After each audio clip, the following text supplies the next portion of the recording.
दगड़ियों सबसे पहला आप लोगों को मेरे प्यार भरा नमस्ते। बड़ों को सेवा सौंगी, छोटों को जू भोरी आशीर्वाद। आज ब्लॉगिंग देहरादून सीएम आवास बिटे होनी च। ब्लॉगिंग 17 तारीख यहाँ छ हम सीएम आवास तो 17 तारीख बणी च। आप लोग तक आज भिजणो चाहो, बहुत बहुत धन्यवाद आपको। ये रैली निकाल हमने परेड ग्राउंड बिटे की और सीएम आवास तक ही, और तक हम लोग सब पैदल आया। महिलाएं सब थकी न, आप लोग दिखना वेला समय सकता ना कतरा थकी नहीं महिला जमाना छन, बिल्कुल सुस्त बैठी छन सभी महिलाएं। और अपना मांग पत्र देना का वास्ता आया छन और बहुत संघर्ष कैरी पहुँच निकम तक ही, लेकिन अब तक वो आसपास नहीं मिली, कुछ नहीं मिली। दगड़ियों आप लोग सुना वेला मुख्यमंत्री जी का प्रतिनिधि के तौर पर यहाँ छन सर जी, और वो हमारी महिलाओं थी गुमराह करना छन, मतलब क्लियर बात नहीं बताना छन, घुमे फिरे कण बताना छन।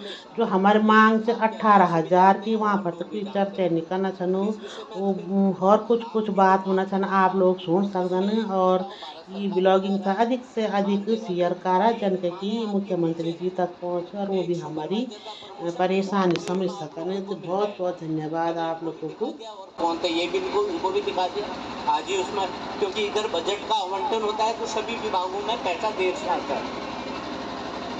सुपरवाइजर का हो जाएगा, तीसरा आपका फोन वाला है उसके लिए भी आप लोगों को पैसा मिलेगा, वो भी मैंने इनको दिखा दिया है, बता भी दिया। तीसरा है कि मानदेय जो कट रहा था वो मानदेय आप लोगों का नहीं काटा जाएगा, इतना मैं आपको बता रहा हूँ। इसके बाद मैं आप लोगों की 2 मीटिंग करा दूंगा, एक आईएएस से डायरेक्ट कल आप अपने 4-5 प्रतिनिधि के साथ आइए, मैं भी रहूँगा वहाँ पर और आप अपने आप से देख लेंगे कि क्या कार्रवाई हो रही है। दूसरा ठीक है, जो राज्य सरकार के हाथ में है वो काम मैंने इनको बता दिया, वो सब आपको अप्रैल में मिल जाएगा। सुपरवाइजर का प्रमोशन और दूसरी वो तीसरा सिम वाला। तो आप लोग को सोने नो का बयान कत का घूमे फिरे कण बोलिया लो, लेकिन उन्होंने मानदेय बढ़ोतरी पर एक भी शब्द निवाली के मानदेय बढ़ोतरी हुई जाली। सिम रिचार्ज वगैरह वगैरह बुना छनो सुपरवाइजर वो तो वाली वो प्रक्रिया तो चलली, लेकिन जो मानदेय बढ़ोतरी की लड़ाई से वहाँ पर एक शब्द भी टस से मत नहीं बुना छनो कि हाँ हुई जाल बढ़ोतरी। उसमें 2 छोटी छोटी बच्चियां हैं और वो अपनी बच्चियों को अपनी बहन के पास छोड़ के आई है। सर परेशानी है लोगों की, इसलिए लोग यहाँ है। 1 साल से निर्णय नहीं है।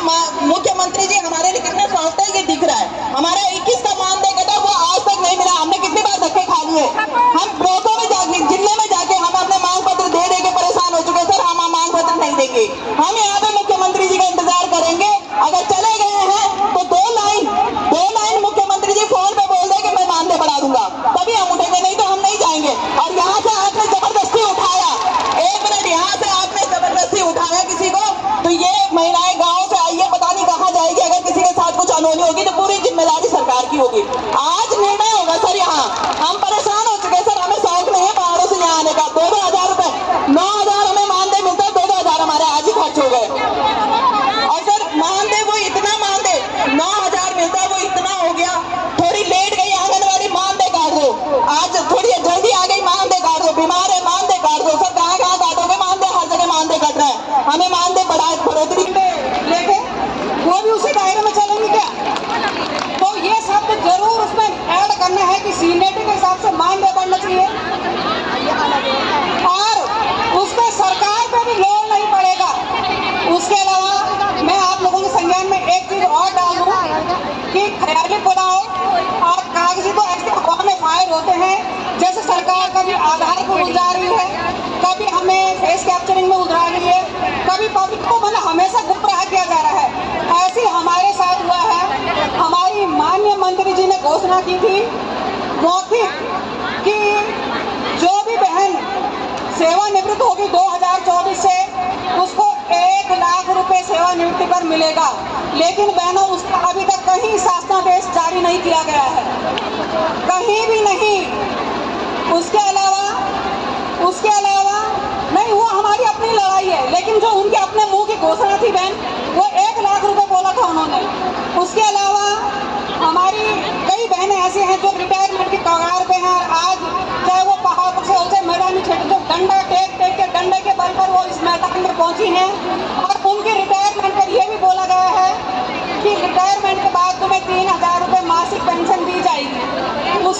अभी तक कहीं जियो जारी नहीं है। मेरा सरकार से अनुरोध है कि उसके लिए भी तुरंत जियो जारी करें, नहीं तो उन्होंने घोषणा कैसे कर दी अगर उनके पास बजट नहीं था।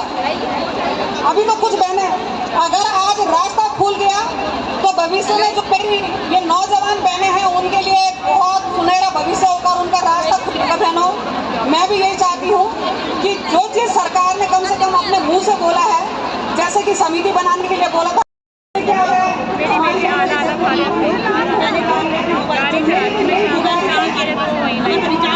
और उसके बाद अधिकारी फोटो कैप्चर नहीं करना अभिनय नहीं है, फोटो कैप्चर होगी कैसे? आज जैसे जो फोटो कैप्चर नहीं करता है उसको मान दिखा दिया जा रहा है। ये सबसे बड़ी समस्या बनी जो 166 पर डे के हिसाब से एक वर्कर काम कर रही है, उसको मान दिखा दोगे आप लोग आज हमारी सरकार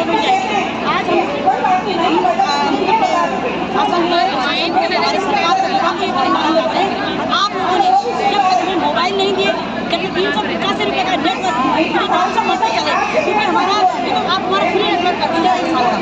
जिन्होंने पहले 2200 रुपये आप 2000, आप बताइए 2000 का कौन देगा? कौन सी कंपनी दे रही है? मुझे कंपनी का नाम बता दीजिए।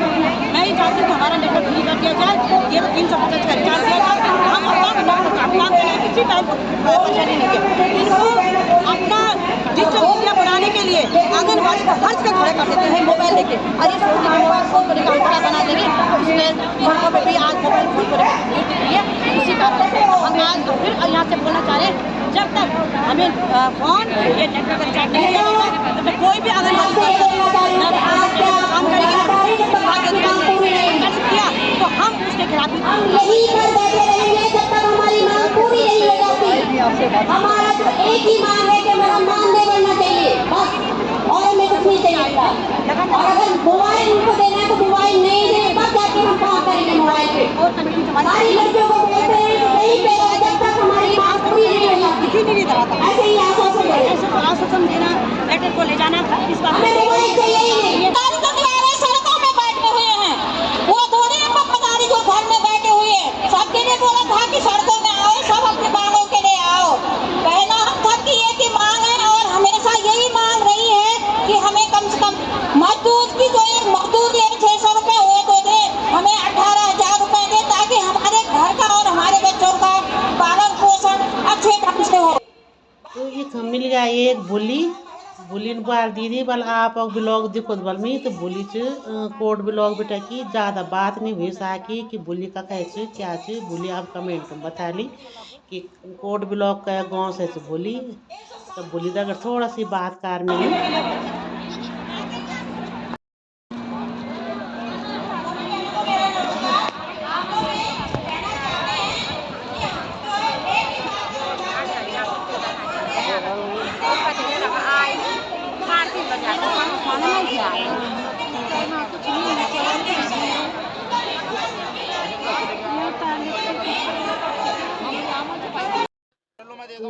अब हो गया शाम के टाइम 5 बज गए वेली, तो अब सभी लोग घर जाला और अपड़ दगड़ों से ढूंढ बैठ गए सब ब्लॉक स्तर पर या क्षेत्र स्तर पर जो भी वेली तो यो मी भी अपड़ ब्लॉक की अपड़ दगड़ों दगड़ी तो हमारे ब्लॉक आका छन मेरा अगरोड़ा क्षेत्र आका छन बोली हम बोना चाह के चलोला तो बैठे छन कुछ लोग एक मी भी अब का दगड़ी अब अपड़ दगड़े ढूंढ बैठ गए लोग।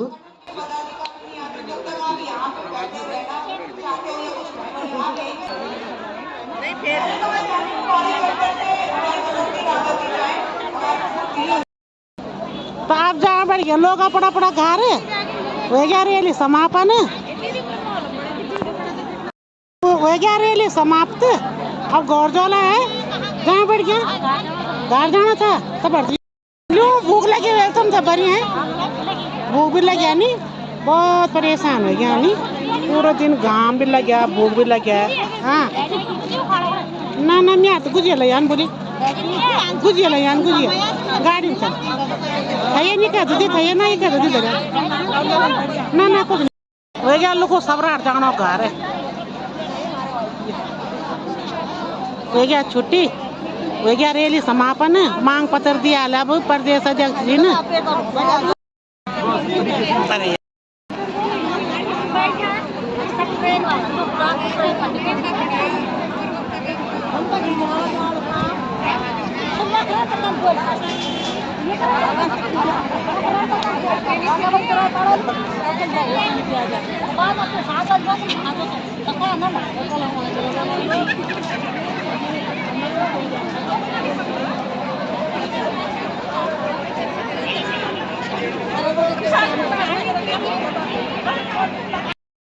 उत्तराखंड की जनता लेकिन भाषण सभी बनती है और ये एक प्रसन्नता का विषय है।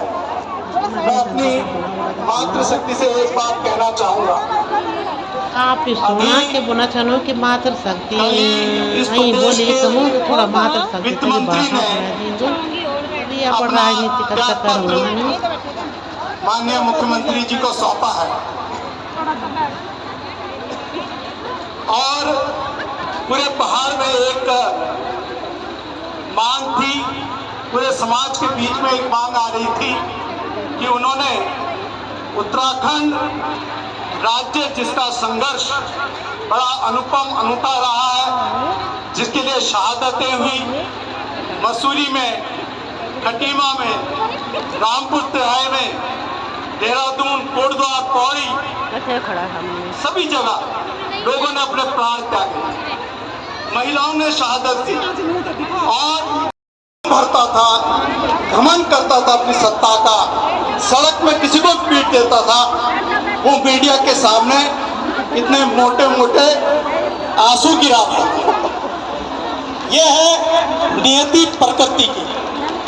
और मैं भले ही आप लोग आज यहाँ पर बैठकर थोड़ा मुख्यमंत्री जी को कोस रहे होंगे, उस संगठन को कोस रहे होंगे, लेकिन मैं एक साधुवाद उस संगठन के मुखिया उन लोगों को भी देना चाहता हूँ जिन्होंने वो दबाव बनाया होगा कि आप घाम तापिए श्रीमान पर होनी। कितना है, कोई बता सकता है कितना बजट है उत्तराखंड का? उत्तराखंड का जो बजट उन्होंने पेश किया वो है 1,01 करोड़ से अधिक, 1,01 करोड़ से अधिक। और 1,01 करोड़ से अधिक में जो राज्य की आय है तो उसमें 38,000 करोड़ रुपया, बल्कि उससे ऊपर 38,000 करोड़ रुपया से ऊपर सरकार कर्जा ले रही है बाहरी संस्थानों से, बाहरी संस्थानों से कर्जा ले रही है। इस राज्य के ऊपर पहले भी बहुत कर्जा लिया जा चुका है। प्रत्येक वर्ष सरकार 6,000 करोड़ से ऊपर रुपया कर्जा और उसका ब्याज चुकाने में लगा रही है। वो भी देना है पुराना कर्जा दे रही है। 1,01 करोड़ में से मात्र 30 करोड़ इस राज्य के व्यापारियों, महिलाओं, पुरुषों, कर्मचारी, पुलिस, तमाम युवाओं को, बेरोजगारों को वित्त मंत्री से तब इस्तीफा मांगना चाहिए था कि 30 करोड़ रुपया 1,01 करोड़ में से। आप ये मान के चलिए ये राज्य आर्थिकी के दलदल में फंस चुका है। ये मैं आपको बड़ी ईमानदारी से अपने अर्थशास्त्र के ज्ञान से बता रहा हूं। और